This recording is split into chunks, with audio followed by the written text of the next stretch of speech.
April 23, 1943. The North Atlantic was a graveyard, and 17-year-old Tommy Clarke knew it better than most because his older brother's ship had gone down somewhere in these freezing waters just 3 months ago, torn apart by a German torpedo that turned 300 men into ghosts in less than 4 minutes. Tommy sat at a cramped desk in the submarine tracking room deep beneath London, surrounded by maps covered in tiny pins and pencil marks that represented every known U-boat position in the Atlantic, each one a potential death sentence for Allied convoys carrying desperately needed supplies to Britain. His hands shook as he reached for his coffee, not from fear but from exhaustion, because he'd been on shift for 14 hours straight and the caffeine was the only thing keeping him conscious. The cup tilted. Hot coffee splashed across the main operational map, spreading across the North Atlantic in a dark brown stain that made his heart stop. He'd just ruined the most important map in the entire British Navy. Tommy grabbed a cloth and started dabbing frantically at the coffee, his mind racing through how badly he'd just screwed up his career and probably cost his country the war, when something caught his eye. The coffee had soaked into the paper and made something visible that hadn't been there before. Thin pencil marks underneath the surface layer that had been completely invisible in normal light. Numbers. Coordinates. 23 sets of precise longitude and latitude positions scattered across the Atlantic, each one marked with a tiny notation in what looked like German shorthand. His section chief would kill him for destroying the map, but if these coordinates were what he thought they were, he just stumbled onto something that could change everything. And here's the thing, this story gets even more insane, so if you're enjoying this, smash that subscribe button because we tell stories like this every single week. And trust me, what happens next is absolutely wild. What Tommy Clarke had accidentally discovered was a carefully hidden German intelligence operation that had been running right under British noses for 8 months, planted by a mole inside the submarine tracking room who'd been using invisible pencil marks to record U-boat positions for later extraction. Those 23 submarines represented nearly a quarter of Germany's entire Atlantic fleet, and every single one of them was about to have a very bad day.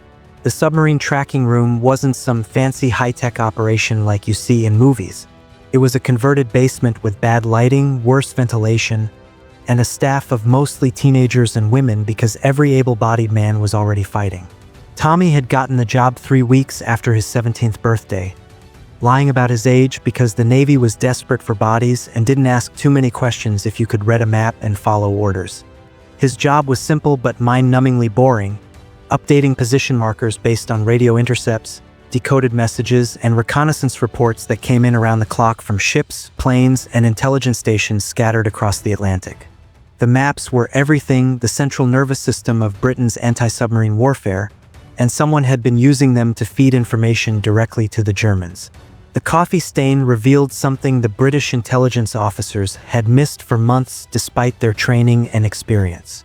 The mole had been using a technique called indented writing, pressing hard with a pencil on a sheet of paper placed over the operational map, which left invisible impressions that could only be seen under specific lighting conditions or, apparently, when soaked with hot coffee at exactly the right angle. It was brilliant and simple, the kind of tradecraft that required no special equipment and left almost no trace, and it had been working perfectly until a sleep-deprived teenager knocked over his morning coffee. Tommy didn't immediately report what he'd found because he was terrified they'd blame him for the security breach or accuse him of being the mole himself. He spent 20 minutes staring at those coordinates, trying to figure out what to do, before finally grabbing his supervisor and stammering through an explanation that probably made him sound guilty as hell.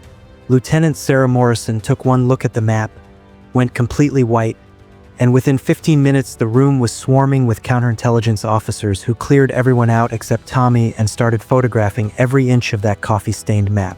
The coordinates were verified within 4 hours using reconnaissance flights and radar stations that had been tracking submarine activity but hadn't known exactly where to look. All 23 positions were accurate, updated within the past 48 hours, and represented the most comprehensive picture of U-boat deployments the British had ever possessed. But the discovery created a massive problem because if the British immediately attacked all 23 submarines, the Germans would know their intelligence operation had been compromised and would change all their codes, procedures, and tactics overnight. The Admiralty needed to use this information carefully, selectively, in a way that looked like normal Allied operations rather than a coordinated sweep based on perfect intelligence. What happened next was a masterclass in strategic deception that would later be studied in military academies for decades.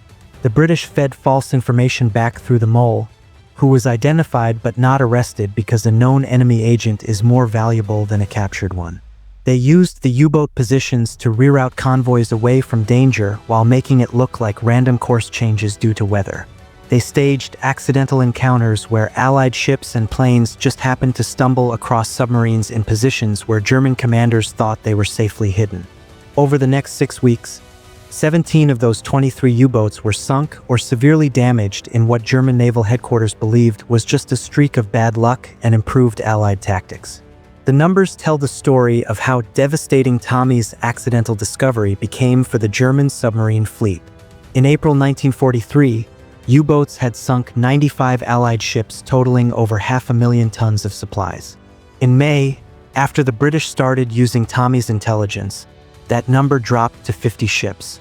By June, it was 34. The Germans couldn't figure out what had changed because their codes hadn't been broken, their tactics were sound, and their submarines were the best in the world. They never suspected that a coffee stain in a basement in London had exposed their entire Atlantic operation. Tommy Clarke didn't get a medal or public recognition because everything about the discovery remained classified for 30 years after the war ended. He went back to his regular duties, updating maps and tracking submarines, but now he was working directly with intelligence officers who'd learned to value the observations of the exhausted teenagers who actually did the day-to-day work. He noticed things other people missed because he spent 12 hours a day staring at those maps, like how certain U-boat positions seemed to form patterns that suggested coordinated movements, or how some radio intercepts had subtle timing irregularities that indicated they might be decoys. The mole was finally arrested in August 1943, not because the British wanted to stop him, but because German intelligence started suspecting he'd been compromised and planned to extract him. His name was David Spencer, a 34-year-old analyst who'd been recruited by German intelligence before the war started and had been feeding them information for over 2 years. During interrogation, he admitted that the invisible pencil technique had been his own innovation, something he'd learned as a kid making secret notes in library books. He never knew that a spilled cup of coffee had unraveled everything he'd worked for. The impact of those 23 U-boat positions reached far beyond the submarines themselves because the intelligence operation exposed German naval codes, communication procedures, and strategic thinking that helped the British predict enemy movements for months afterward. Admiral Karl Donitz, commander of the German submarine fleet, later wrote in his memoir that May 1943 was when he knew Germany had lost the Battle of the Atlantic, though he never understood exactly why the tide had turned so suddenly and so completely. He blamed technology, tactics, and Allied production capacity, never imagining that a teenage clerk's clumsiness had started the cascade.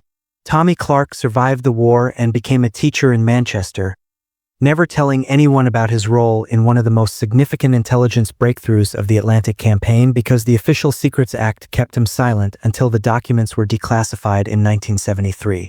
By then he was 53 years old, and when reporters finally tracked him down to ask about that day in April 1943, he told them the coffee had been terrible British military coffee, barely drinkable, which made it even more ironic that it had helped win the war. The 17-year-old kid who thought he'd ruined his career by spilling coffee had actually helped turn the Battle of the Atlantic, saved thousands of Allied sailors who would have died if those U-boats had remained hidden, and exposed an intelligence operation that could have continued feeding Germany critical information for years. Sometimes the biggest moments in history come down to pure accident, exhaustion, and a shaky hand reaching for a cup of coffee at exactly the wrong moment that turned out to be exactly the right moment. By the time Tommy's discovery was fully exploited, the Atlantic had shifted from a German hunting ground into an Allied shooting gallery where U-boats that once prowled freely now ran scared, never knowing if the next convoy they attacked would have destroyers waiting in ambush or if the safe position they'd been ordered to hold was actually a trap based on intelligence their own mole had unknowingly provided. The ocean that had terrified Allied sailors for 3 years became a graveyard for German submarines instead. Thanks for watching this story about how a spilled cup of coffee helped change World War II. Next week, we're covering the American soldier who captured an entire German company using nothing but a pistol and pure bluff. Hit subscribe so you don't miss it. And remember that sometimes history's biggest turning points come from the smallest accidents.